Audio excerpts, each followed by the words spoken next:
I haven't uploaded anything in a while, so I thought I'd give an update on my literal parts corner. First off, we got the passenger and driver side CV axle, which I just recently rebuilt this one as in like 10 minutes ago, and I will have that video out before uploading this one.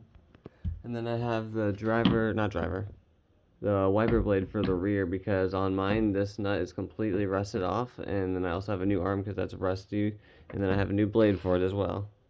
This is what it looks like. The only way to remove this is probably by cutting it off, which I don't think I have the tools to do. Also, this is the arm, and then the blade itself is actually, I wouldn't say broken, but old. It only has that much rubber on it, and it does not wipe at all. So all that, it all needs to be replaced. Next up is this little cat in the corner. Hi. You're cute. I have a air conditioning condenser because mine is, you've seen the shorts already. I need to find a shop that'll let me replace that, along with them doing the AC evacuation. Next, I've never touched my power steering fluid, and it works, but I might as well flush it. And whenever I remove the power steering reservoir, I'm going to lift up the engine to put in this missing transmission bolt that I got from the junkyard. It's missing on mine, and it's underneath the power steering reservoir.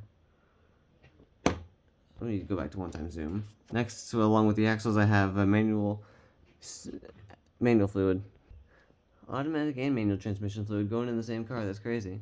Anyways, 3 quarts of MT90 because it needs like 2.4, and that will be along with installing the axles. Next, I have the OEM headlights that I'm going to restore. I had put these ones on my car because I got them from the junkyard. They were $100 for both of them combined, and they are in really nice condition because they're brand new, but I don't like how dark they are. They are legal in Florida, they are fine, but I just don't like how dark they are, so I'm going to restore the OEM ones. Also, the quality on this plastic glass is not the greatest compared to OEM. I accidentally scratched this one just with like a few little rocks, and that's not good. It's not the highest quality. So those are down there. And then I have the kit to do so, the headlights will be a separate video. And I have some soldering stuff for the positive battery terminal, and the negative one I have a new one to install, along with the tray and the tie down, which I actually got not tie down, the hold down. I got this from Norkel, and then I just refreshed it. That's on my Instagram. It's nice.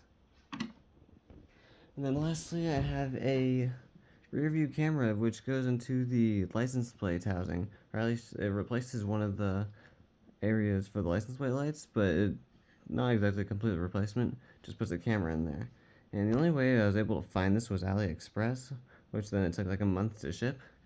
I could not find this anywhere else.